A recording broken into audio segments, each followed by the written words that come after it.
trauma is what happens inside you as a result of what happens outside you. Maybe they can say you're not good enough, you're not beautiful enough, you don't have attachment needs, society and its standards and culture. What goes deep and tries to answer the questions I'm not able to answer myself.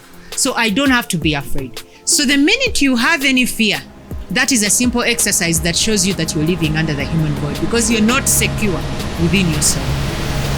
I think you have experienced it all. You have seen death at an early stage. Many people have not seen it. People, your playmates dying here and there, at least it gives you a better experience. How different do you look at death, for instance, given your understanding of the human void and the life in general? I think now when I look at human life first of all as an experience where I have to show up as myself, an authentic human being. I want to do things and say, who is me? What resonates with me? And when it comes to death, it's not something I fear anymore.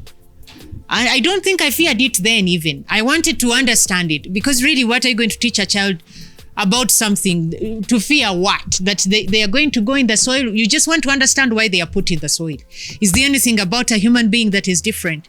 So I don't think I even ever feared death to begin with. And even now I don't.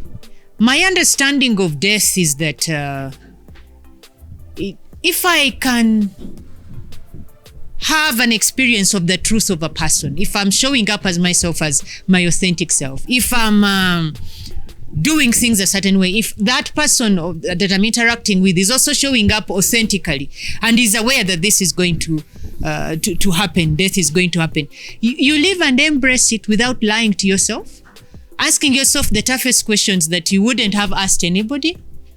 You do things when you ask, what is exactly the meaning of this that I'm doing? Is it adding anything to me? Is it not? So you're more genuine with the way you do things. Yes, I lost a father after that. I lost a brother as time went on. But I learned that how you go with it is you become true with what you're feeling at that particular moment. If you're feeling sad, feel that. But I realized the more I faced death that had happened to other people, I wasn't feeling for those people who had passed away.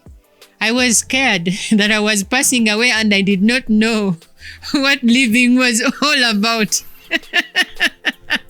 This is the difference. This is the difference of what I discovered when I tried to go deep into the sadness I feel. I discovered that I was scared that I could also easily just go, without understanding what exactly is life.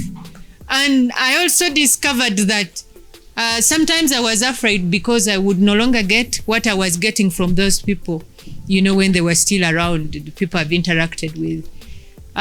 Sometimes they would make you feel comfortable and you're going to miss that comfort. You feel like you no longer have that kind of support.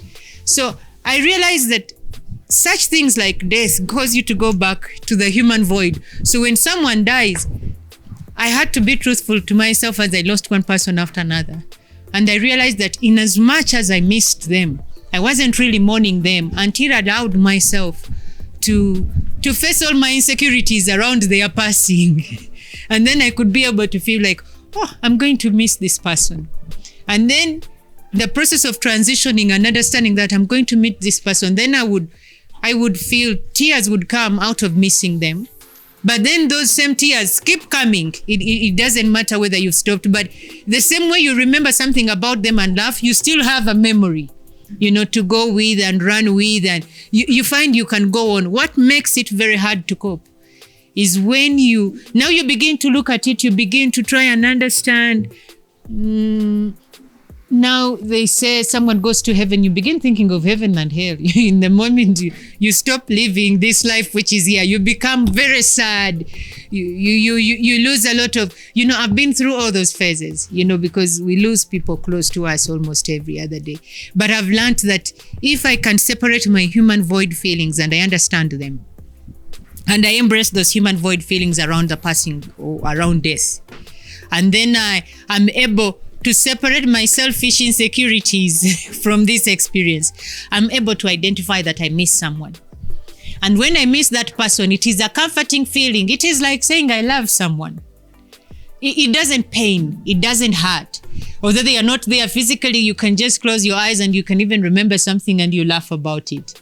You feel it is welcoming when you have removed all your own insecurities around it. You know, feeling victimized. Oh, now I'm no longer going to have someone to look after me. So now death, that is how I look at it, and that is how I deal with it. I let myself cry and tell myself the truth that I'm crying for myself. Yeah. And then when I finish crying for myself and what I fear, I embrace that fear, you know. And then when I leave that, I start to say, if I was to also go, what would I want to do in this life at this time? Then I begin living more positively. So I believe every death of a relative, of a close friend, even my own father, left me in a better place than I was before that happened. So it left me with a gift in a way. Wow. That is a channel that all of us don't understand. We understand. I think crying mainly comes from fear. We fear. Following those footsteps, for me, I used to think you cry because of what this person has been doing for you, that you're left behind empty. There is a gap this person has left. You've been used to depending on yourself. Under the human void, the human void psyche is so much afraid that in its fear, it seeks rescue. So in seeking rescue, you're looking at someone outside of yourself to take responsibility for you. So when someone goes away, the human void is what is struck at. Then for some of us who have had fathers who are politically active for a very long time, you'll hear all kinds of people talking. Someone will say, oh, even people who have everything die. You know, even though this and this. It's almost like a consolation to someone who feels like they do not have much, you know, to do that. So they almost say it in a way like they are punishing you, you know, for doing that. You thought you're gods, yeah? You thought you're gods. And then this is happening. But you find that this happens, life happens to everybody. And the human void is something every human being has. Whether you have or not, it's going to hit you the same way. It has nothing to do with whether you have money, whether you had made heaven here. This is not a reality per se. There is what a human being was, or there is something which was, or a consciousness which was, long before even a human being came into the bodily form. So we like somebody said, we spend it the day we realize we have it. We have life and we have to spend it. Somebody says, but you only realize you don't have it the day you spend it. I think there is also the reality that you cannot begin to live until you know who you are. Knowing who you are today, if you were to ask me and say, who are you? I would not say it, I would keep quiet, but I would answer that to myself. And what I would tell myself is that I am consciousness. I have lived out of a human body by virtue of the reality of my DNA, which is way older, as old as the universe itself and before the body ever began. Now I'm in this body to be able to experience who I am as a human being in this enclosement of the body. Should I happen to live, I'll always be what I've always been. So I'm not looking at life in fear that something is going to happen to me and then I'm going to go away. I'm basically looking at, this is me, this is not me. And that is basically how I'm living. I'm like, this is me, this is not me. And if I'm to do something, I'm doing it because it is me. It resonates with me, my inner truth. If I don't do it, it doesn't resonate with me. So I don't even have to give so much explanation as to why I'm doing this or not doing it. The reason is I am I am doing something, I am why I'm not doing something. So that is why. So I think if you think if we all adopted such a perspective, it would be simple. Why do we even inflict pain on other people? I think we have to understand that when we come in this and we don't know who we are, we make all our lives about doing as human beings instead of beingness. Consciousness is a being. It's beingness. It is being. It's in Luganda they say kuberao, kuberao, you know. So it's a beingness, whereas the little consciousness is all about doing. So you are given a perspective. Your whole life is all about living life a specific way and being a specific kind of person. Okay? And as you go into these two kinds of things, you learn that as you become, because you have to become, you're taught something, you have to become, and you have to follow certain standards. And these standards have good and bad. Good and bad has nothing to do with an authentic person, meaning you have to leave everything and restrain yourself to be that good and structure yourself to that good. Good is simply good because it is defined, that it is the accepted standard. But it doesn't mean that it is truth. So we live a lot of good, but not truth per se.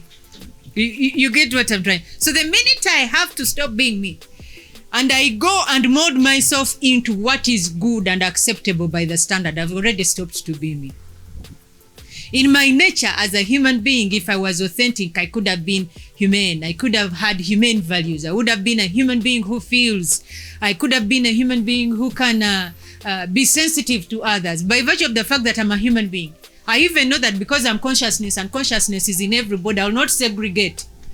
Because I know that is the reality. We may have different colors, but underneath all, we have same organs. Blood is the same color.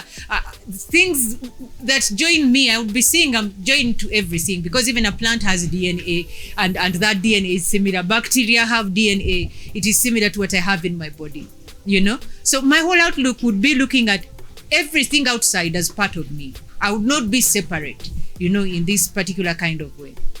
But now, you look at me, because I'm molding myself, it becomes very difficult for me to have a good heart when I have to kill it to become good. On that note, let me end it here. Thank you. A word of applause to the doctor. Thank you, our technical team.